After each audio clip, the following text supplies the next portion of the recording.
Amén. Bueno, hermanos, entonces, el día de hoy estamos en el día número 8, que es promesa de victoria. Vamos a hablar en el versículo de hoy, el versículo del día, es Romanos capítulo 8, versículo 37, que es prácticamente una de las cartas más inspiradoras, donde Pablo le habla a la iglesia acerca de todo lo que Cristo hizo, acerca del arrepentimiento, acerca de todo esto. Y en Romanos capítulo 8 versículo 37 dice lo siguiente: en todas estas cosas, no sé si recuerdan, somos más que vencedores por medio de aquel que nos amó. Este es el versículo. Hermanos, este versículo es suficiente para que Dios nos hable en esta mañana. En todas estas cosas somos más que vencedores por medio de aquel que nos amó, por medio de Jesús. Y como hemos venido diciendo y como venimos diciendo, valga la redundancia, en nuestro reto 21, cada devocional tiene una tilde, una coma y una continuidad con el otro. Y yo sé que no es normal, y también se familiariza con nosotros el tema de que nuestra vida no es un camino lleno de retos, es un camino lleno de obstáculos, es un camino lleno de dificultades. Y la vida cristiana, el hombre o la mujer que de pronto te haya invitado al evangelio y te haya animado y de pronto esté contigo diciéndote: ven, continuemos, avancemos, que con el Señor es muy fácil. Hermano, yo creo que de pronto no ha madurado muy bien espiritualmente si te dice que es fácil, porque la madurez espiritual está en saber de que no es fácil el evangelio. Seguir el evangelio hace que tú estés en una canasta diferente, hace de que te encuentres en un rebaño totalmente diferente, y que la vida no sea tan fácil y está llena de retos internos, tentaciones, ataques espirituales, enfermedades, pérdidas, dificultades económicas y muchos sentimientos de batalla grandes. No son fáciles. Y por eso Jesús habla acerca de que en el mundo vamos a tener aflicciones, nosotros no somos más que nuestro Señor. Y muchos de los discípulos pudieron ver, experimentar e incluso llegaron a morir por Cristo por diferentes situaciones, porque la persecución en diferentes países siempre va a ser muy diferente. Hoy en día en Gaza y en otros países orientales matan a los cristianos. Solo el hecho de tú ser cristiano ya eres perseguido, hermanos, ya eres perseguido. Nadie puede decir en estos países musulmanes que eres cristiano, no así libremente. Hoy en día también tú dices: yo soy cristiano en Colombia, y también sientes como un peso de una persecución, porque si cometes un error, no que era cristiano, no que era tal cosa, no que era... Hermano, se vuelve una persecución, sea ya verbal o de presión o social, pero también ya sea una persecución real de muerte. Entonces, y quiero decirle por qué, porque de alguna manera sí o sí nuestro primer enemigo que se menciona es que nuestra carne viene a ser esa primera parte en la que va a querer de que no busquemos la presencia. La carne no quiere orar, la carne no quiere buscar al Señor.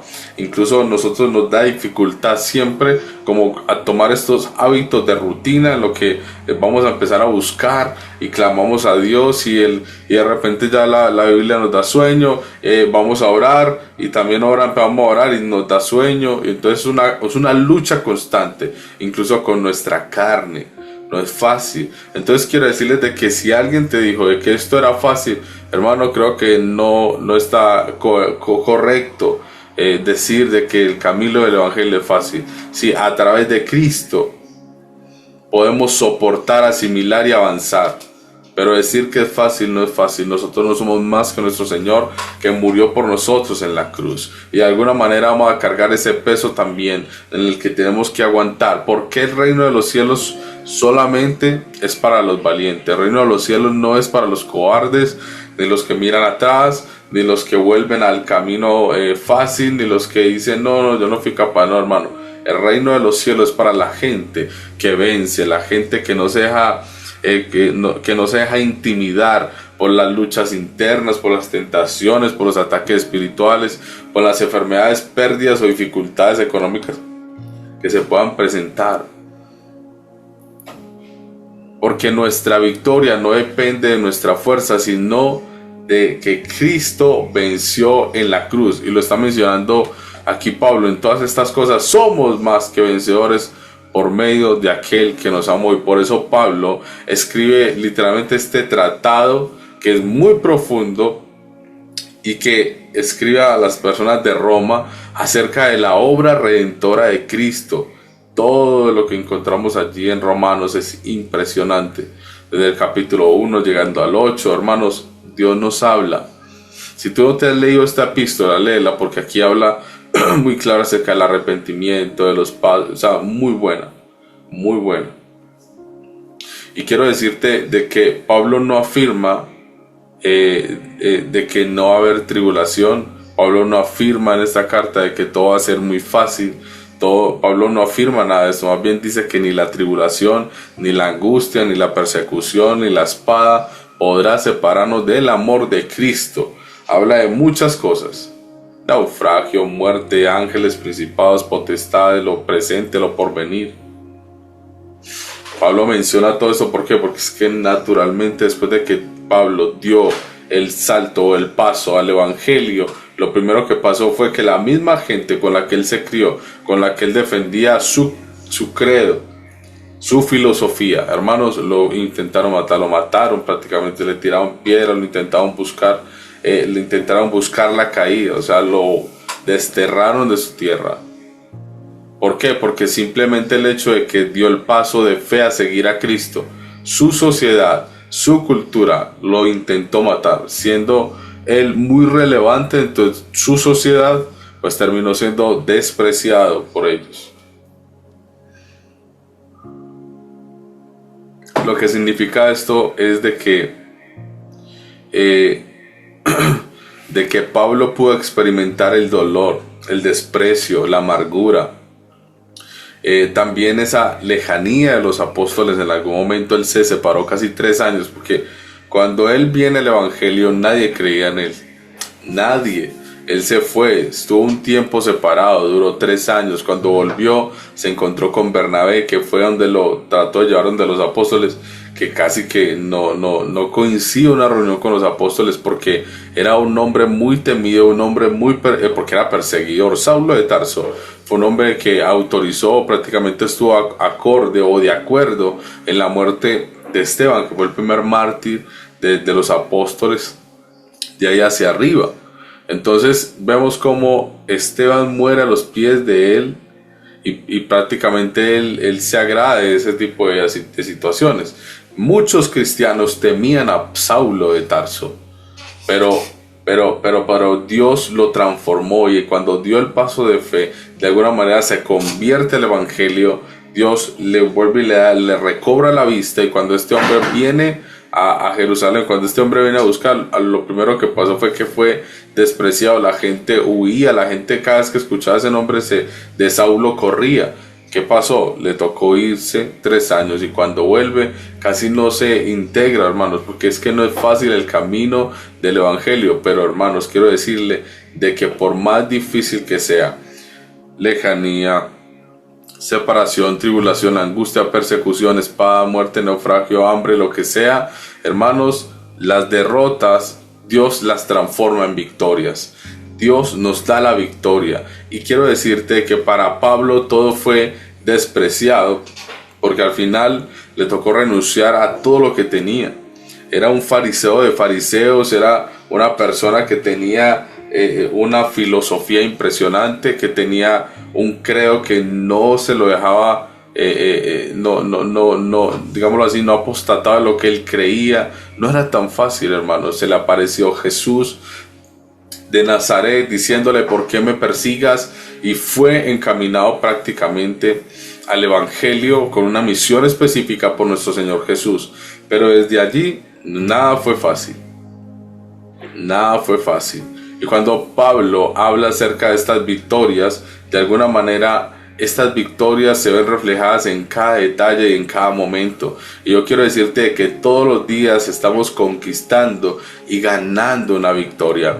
Dios todos los días se mueve poderosamente. Yo no sé cuántas victorias has vencido, cuántas victorias has tenido hasta hoy, desde que aceptaste al Señor, pero yo sé que son muchas las victorias que el Señor todos los días nos da, con diferentes situaciones, con diferentes momentos de nuestras vidas.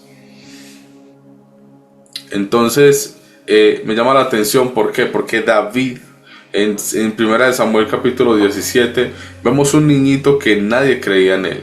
Vimos un niño que prácticamente nadie confiaba en él. Estoy hablando incluso de su padre, que cuando viene el profeta Samuel a ungir a uno de los hijos de Isaí, lo primero que hace su papá es llamar a todos sus hermanos musculosos que eran de la guerra, que estaban en el ejército. Los llama porque tiene que ser uno de ellos, porque estos son los grandes, estos son los fuertes. Pero pasa de que dejó a David en el campo porque no vio necesario llamarlo, después de que Dios dijo: llama a todos tus hijos a través del profeta. Entonces podemos ver acá incluso un patrón de que no se toma en cuenta en un momento crucial como este, porque de pronto no tenía las fuerzas, porque de pronto no tenía el aspecto fuerte de una persona musculosa. De pronto no estaba entrenado como sus hermanos que estaban en el ejército, la mayoría. No se tiene en cuenta, pero Dios había visto en este joven pequeñito, mono, y que tenía un corazón conforme al que él quería, porque para Dios es más el corazón, la actitud del corazón, y que nosotros entreguemos nuestro corazón a Dios. Hermano, David desde que estaba pastoreando siempre fue un cantor, una persona que escudriñó, que buscó y que confió en el Señor, incluso para proteger las ovejas de las fieras, de los osos, de los leones de su padre. Entregaba incluso ese compromiso y lo hacía de manera rotunda y contundente, eficiente y eficaz. David fue una buena persona y de alguna manera no se tuvo en cuenta para un momento decisivo, en el momento de un ungimiento, porque Dios envía al profeta a la casa de Isaí, el papá de David. Pero desde allí podemos ver incluso cómo Dios lo manda a llamar. No comemos hasta que este niño aparezca, porque le pregunta: bueno, ninguno de los que está aquí, el profeta le dice, porque Dios le dice en su corazón: no es ni este ni ese, y no te fijes en la apariencia de, no te fijes en su apariencia, porque Jehová no mira lo que mira el hombre, le decía Dios al profeta Samuel mientras estaba ahí en la casa de Isaí mirando a todos los hijos de este hombre. Y cuando Isaí menciona de que tenía un hijo por allá, entonces el profeta le dice: no vamos a comer hasta que él no venga. Mandan a llamar rápido a David, y cuando entra ese mono, ese niño pequeño, ese jovencito, inmediatamente, hermanos, ahí fue donde el Señor dice: es allí, porque vi su corazón. Cuando Dios menciona de que había preparado un hombre conforme a él, David no lo sabía. David no sabía que era el hombre preparado por Dios, no para nada. No, para nada. Él simplemente era un joven que no se tomaba en cuenta por muchas cosas. Tenía un trabajo no tan agradable, no era el mejor trabajo. El trabajo de pastor en esos tiempos no era el trabajo el más esperado por todos los hombres, no, era un trabajo un poco despreciado. Era un trabajo sucio, un trabajo que no era tan agradable. En el sol, con ovejas que no quieren obedecer, situaciones incómodas. Pero allí Dios ve un joven y lo ungen, hermanos. Y después de esto pasan los días, pasa el tiempo, cuando se explota la guerra y sus hermanos, Eliab, el hermano de David, o sea, todos los hermanos de David van a la guerra con el rey. Y todos terminan allá en el campo específico donde todos están reunidos acá, el ejército de Israel, pero allá más adelante se encuentra el ejército de todos los filisteos con un filisteo impresionante, un hombre que medía una altura impresionante, fuerte, musculoso, con espada, con jabalina, con escudo, con yelmo, con sandalia gigantesco y con armas grandísimas, desafiando a los escuadrones de Israel, diciéndole: envíen un hombre, y maldecía a Israel, que si el que venciere el ejército contrario será el que los gobierne. Hermanos, y acontece de que David, estando por allá todavía apacentando las ovejas de su padre Isaí, pues llega su papá Isaí y le dice: David, por favor, ve al general y lleva este queso. Así dice la escritura: lleva este queso a tus hermanos y también le das este poquito de queso al general. Pero sí dice que le lleve queso a sus hermanos, le lleve algo de comer. Cuando uno especifica, habla acerca de todo este tipo de comida que era muy campesina, ¿no? Hermanos, cuando David va hacia donde está la guerra para llevarle alimento a sus hermanos, escucha acerca de un hombre, Goliat, que está allí injuriando, maldiciendo los escuadrones de Israel, y que nadie es capaz de salirle a ponerle el pecho. Hermanos, David se llena de fuego. ¿Por qué? Porque había sido ungido. La persona que es ungida es una persona que siente un fuego por dentro. Es un fuego que le impulsa a hacer lo correcto, que le impulsa a buscar, no la guerra, sino a buscar defender el nombre de Dios, porque tú y yo, como hijos de Dios, nos comportamos de victoria en victoria, y de alguna manera ver que la iglesia, ver que el pueblo, ver que todo está siendo injuriado, maldecido, eso genera un dolor en el alma, pero también como una ocupación. Y esta ocupación de David fue: ¿cómo es posible que este hombre incircunciso venga a maldecir los escuadrones de Israel? ¿Quién es ese? ¿Quién es ese incircunciso? David se llenó de coraje, pero a la misma vez también ese coraje lo impulsó a decir: yo me atrevo y yo me enfrento con ese hombre. Yo me enfrento, no importa que sea más grande, no importa que sea gigante, no importa que mi estatura no compense nada. Hermanos, no tenía nada, no tenía espadas grandes, no tenía armaduras. David estaba totalmente como cuida las ovejas de su papá. Se fue y simplemente tenía su onda y cogió y agarró unas piedras, y lo que hizo David fue algo que ningún hombre, los que estaban allí, por más grandes, fuertes que habían, no se atrevieron a enfrentar al gigante. Dice la escritura que incluso Saúl, no había hombre que le llegara a la altura de los hombros. Saúl era altísimo. Saúl era muy alto como rey. Saúl era alto. Cuando tú lees en el libro de los Reyes, notas de que Saúl dice que él era muy bonito a nivel de aspecto físico, pero también dice que no había un hombre que lo igualara, que todos no le alcanzaban ni al hombro. Del hombro hacia arriba no había quien igualara a Saúl. Pero quiero decirles que aún así, siendo rey, Saúl no fue capaz de enfrentar a este gigante. Y los que estaban con él y todo su escuadrón personal y los más fuertes que estaban en el ejército, que son los que van y se enfrentan de primero, hermanos, ninguno fue capaz.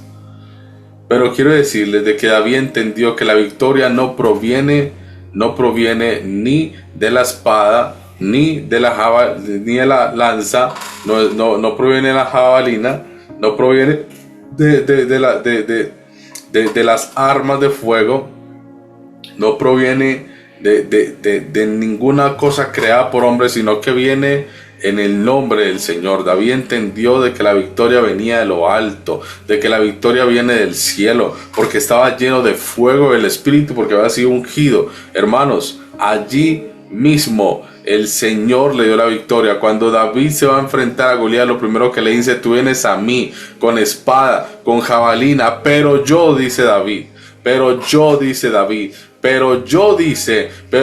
vengo en el nombre de Jehová de los ejércitos. Y David lo primero que dice es: yo vengo en el nombre de Jehová de los ejércitos, que te entregará hoy en mis manos y te cortaré la cabeza y daré tu cuerpo a las aves de los cielos. Hermano, palabra profética, porque es que el hombre que entiende de que está con Dios declara victoria todo el tiempo. Su lenguaje es de victoria. No importa la adversidad, no importa lo grande que sea tu problema, no importa lo grande o ancho que sea tu dificultad. No sé por qué estás enfrentando, no sé cuál es la situación que estás experimentando, pero quiero decirte de que en el fuego de Dios tú tienes que confesar de que hay victoria, sin importar de que el ambiente no esté propicio para ti, sin importar de que de pronto la situación no sea tan agradable, de que el gigante esté generando terror a los que puedan estar viendo, porque la gente puede estar espantada por lo que te esté pasando, la gente puede estar anonadada porque no entiende tu situación. ¿Cómo es posible que esta persona crea en Dios en medio de esa adversidad, en medio de esa situación, en medio de ese dolor, en medio de esa angustia, y aún así mira hacia el cielo y dice: mi victoria viene de lo alto? Eso no es normal para el ser humano. ¿Por qué? Porque nuestra victoria no depende ni de la espada, ni de la jabalina, ni de la lanza, ni de la plata, ni del amor, ni del novio, ni de la novia, ni de nadie. Viene de Jehová de los ejércitos. Nuestra victoria viene del Señor. Nuestra victoria viene de lo alto. Y el hombre que confía en el Señor será como árbol plantado junto a corrientes de agua. Su hoja no caerá. Y lo voy a decir, y lo voy a decir, y lo voy a seguir diciendo: el hombre que confía en el Señor jamás, pero jamás será avergonzado. David siendo pequeño, David siendo un hombre no tan fuerte, David no teniendo espada, David no teniendo protección, agarró su piedrita y en el nombre de Jehová de los ejércitos empezó a sacudir su onda y la lanzó. Dice la escritura de que esa piedrita pequeñita, indefensa, muy pequeña para ese gigante, su armadura, su yelmo, su todo, hermano, penetró y dañó su frente a tal punto que dice que la piedra se quedó incrustada en su frente. El impacto fue tan contundente, tan eficiente, tan eficaz, que inmediatamente cayó al suelo muerto, semimuerto. Y llegó David, levantó su espada y le botó la cabeza allí, hermano. Y en presencia de mis angustiadores, lo que decía David. Por eso escribe un salmo que dice: tú aderezas mesa delante de mí en presencia de mis angustiadores. Porque no importa dónde esté yo, no importa que me quieran angustiar los demás, hermano, Dios dio la victoria. Y si Dios dio la victoria, tiene que haber una paz que sobrepase el entendimiento. Y aquí es donde viene la victoria. Mi victoria viene en el nombre del Señor. Por eso cuando tú estés pasando por la dificultad, llámele como le quieras llamar a tu batalla, ganas cuando tú dices: en el nombre del Señor, porque el Señor murió y resucitó, y al resucitar me dio la victoria. Yo no sé por qué estás pasando, pero di de que el Señor resucitó y tu victoria está en Él. Confía en el Señor, es más que suficiente. El Señor lo hará. Así también todo lo que nosotros estamos haciendo, quiero decirles de que ganan las personas que confían en el Señor, porque no es en nuestra fuerza, es en el poder del Señor. Yo no sé si hoy ese gigante está tipificado en una deuda imposible de pagar, en una enfermedad que roba tu paz, hermano, un temor que paraliza tu vida, porque hay gente que vive llena de temores.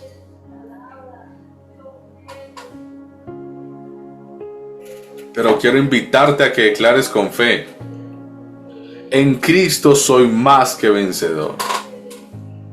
Por eso Pablo está diciendo que en Cristo somos más que vencedores por medio de aquel que nos amó. Y 1 Corintios 15:57 dice: mas gracias sean dadas a Dios, que nos da la victoria por medio de nuestro Señor Jesucristo. ¿Por medio de quién? ¿Por medio de quién? Que el Señor nos da la victoria por medio de quién? De Jesucristo, hermanos.